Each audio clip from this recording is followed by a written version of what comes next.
O grande dilema da licença maternidade. Voltar ou não voltar ao trabalho, eis a questão.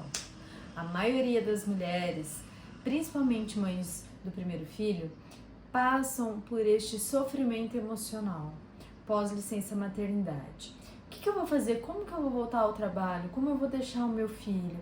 E se eu não voltar ao trabalho, que repercussões isso pode ter na minha vida?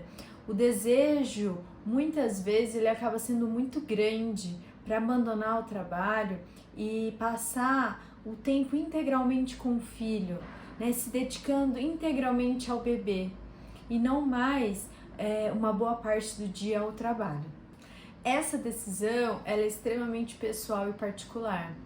Eu tô vindo aqui para te ajudar a pensar alguns pontos e não para te fazer decidir sobre sim ou sobre não, porque, como eu disse, é uma decisão extremamente pessoal e individual. Cada mulher vai viver esse período de uma forma muito particular e muito única.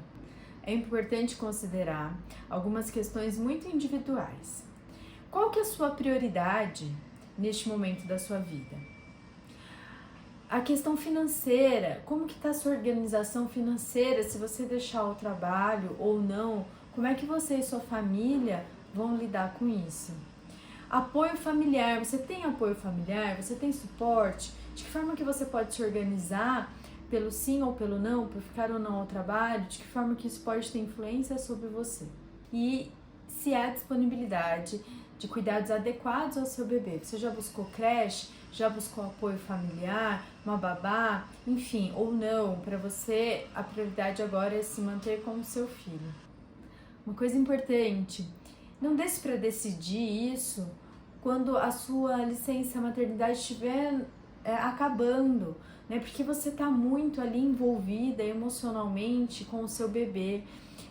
O sofrimento ele está muito grande, a culpa, o desgaste emocional de tentar se organizar, como que você vai fazer para voltar ao trabalho. Então, neste momento, naturalmente vão vir pensamentos de deixe o trabalho, se afaste, né? Fique desempregada por um tempo e depois você vê o que faz. Cuidado com essas emoções, não se deixe levar por elas para tomar a sua decisão. Então tente trazer na medida do possível para o mais racional possível. Minha sugestão, de uma forma bastante prática, pega uma folha de papel e coloque lá, escreva quais são as vantagens de você se manter no seu trabalho, o que aquilo te traz de benefícios e de ganhos, de modo geral. E aí escreve. E do outro lado da folha coloca quais são as desvantagens de você voltar ao trabalho, né? Ou melhor, quais são as vantagens de você se manter em casa. Claro, estar com o filho vai ser provavelmente a sua grande prioridade no momento, então este lado da balança talvez pese muito mais. Mas traz para o racional, né? As vantagens de você voltar ao trabalho, elas são bastante relevantes, elas são prioridades na sua vida neste momento também. Então, tente não tomar a decisão baseada apenas nas suas emoções. Converse se você tiver um companheiro participativo, converse com ele, discutam juntos quais são as opções que vocês têm. Essa decisão ela é importante ser tomada em família, porque, claro, se trata da sua vida, mas de alguma forma isso pode afetar a família como um todo. E este momento do pós-parto é um momento muito importante em que você está com oscilações de emoções ainda. Você, até a volta ao seu trabalho, você está vivendo o puerpério intensamente. Então, naturalmente, as suas emoções, elas já ficam com uma certa instabilidade, você já está mais sensível, mais fragilizada, a sua vida mudou demais de uma hora para outra pós-nascimento do bebê. Então, tomar uma decisão como essa, neste momento, pode ser extremamente desafiador. Por isso que eu insisto, traga para o racional. Coloque quais são os seus objetivos de se manter ou não se manter no trabalho. Se você está decidida a não voltar ao trabalho, é importante avaliar quais são os impactos que isso pode ter na sua vida, de todos os ângulos. Então, o impacto financeiro, o quanto que o seu salário, ele tem uma participação ali na dinâmica familiar, quanto isso pode afetar, né, a estrutura familiar financeiramente falando. Vocês estão preparados para isso? É algo que dá para ser de alguma forma resolvido, remediado?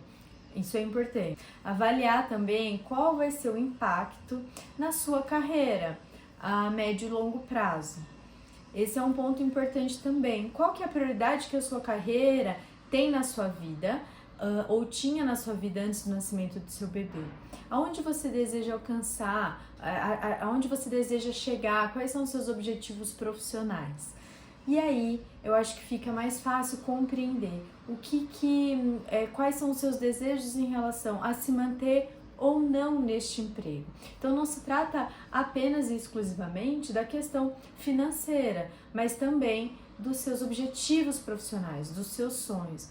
Se você acha que tá tudo bem, você dá uma pausa, isso não vai interferir diretamente na sua vida profissional e depois de alguma forma você pode conseguir recuperar este tempo, maravilhoso, né? Mas é importante avaliar isso. E claro, a vantagem de você poder ficar em casa, se você tem essa possibilidade, é que você vai poder participar muito mais diretamente da vida e do desenvolvimento do seu bebê. Mas isso não quer dizer que se você precisar trabalhar, que você não vai conseguir participar, mas de uma outra forma. Talvez o tempo de qualidade, ele vai ser muito mais priorizado e valorizado neste momento da volta ao trabalho, que é onde você vai precisar reservar um tempo maior para poder ficar exclusivamente curtindo o seu bebê. Então, a questão da organização, como eu já falei em outro vídeo, é super importante. Então, conseguir se organizar, conseguir estruturar a sua rotina e do seu bebê pode ser muito organizador emocionalmente falando. Então, este é um ponto. Então, é super importante que você cuide da sua saúde emocional, do seu bem-estar, para que você possa tomar uma decisão tão importante. Existem diversas pesquisas que apontam que o bem-estar emocional da mãe, a sua saúde mental, ela afeta diretamente o desenvolvimento do bebê. O bebê ele está muito, muito ligado à mãe, ao pai, enfim, a figura afetiva que tem os cuidados principais com ele. Então, se essa figura é a mãe, o bebê está totalmente interligado às emoções dela. Então, se a volta ao trabalho ou a grande dificuldade desse momento está trazendo um sofrimento emocional muito grande, se você não está conseguindo pensar em outra coisa, se os seus pensamentos eles estão completamente voltados a isso, as suas emoções estão super instáveis, você não sabe o que fazer, é super importante procurar por ajuda profissional. O psicólogo perinatal, ele é um profissional que ele é capacitado a te ajudar a olhar para essas emoções neste período, nesta fase tão única e tão singular da sua vida, que é o momento do pós-parto, a chegada do seu bebê. Então, respeite os seus sentimentos, alinhe as suas emoções, tente trazer na medida do possível para o racional, para que você possa tomar a melhor decisão. E uma coisa importante, nenhuma decisão na nossa vida ela é 100% definitiva. Você pode optar por uma coisa agora, depois você pode mudar de ideia. Claro, você vai talvez ter algumas consequências disso, mas não pense que a decisão que você tomar, ela vai ser definitiva e 100% concreta, que você não tem outras alternativas. Se você optar por voltar ao trabalho e não se adaptar e conseguir, junto com a sua família, compreender que talvez seja um momento mesmo de dar um tempo, ótimo. Mas se você também optar por ficar em casa e depois perceber que a sua vida profissional ela tá fazendo falta, que você precisa retomar, também é possível. Talvez não naquele mesmo emprego, mas é possível buscar outras alternativas. Uma coisa importante, de repente, reconfigurar aí a sua vida profissional, né? Existe alguma possibilidade de você trabalhar enquanto autônomo? Existe alguma possibilidade de no seu emprego você trabalhar como em home office? Enfim, eu acho que é super importante pensar em todas as opções que se tem. Nem sempre, gente, a gente tem o caminho A e o caminho B. Às vezes a gente se fecha em duas exclusivas alternativas, como se a gente não tivesse mais nenhum caminho a seguir. Cuidado com isso. Às vezes tem caminhos alternativos ali que a gente pode seguir e que a gente nem imaginou, que a gente nem parou para pensar nisso. Então, abra os olhos para isso. Tente observar o que está à sua volta, quais são as opções que você tem. Tem caminhos alternativos ali que você pode seguir? Eu acho que isso pode trazer de alguma forma algum acalento, algum conforto. E de novo, se estiver muito difícil, não deixe de buscar ajuda profissional.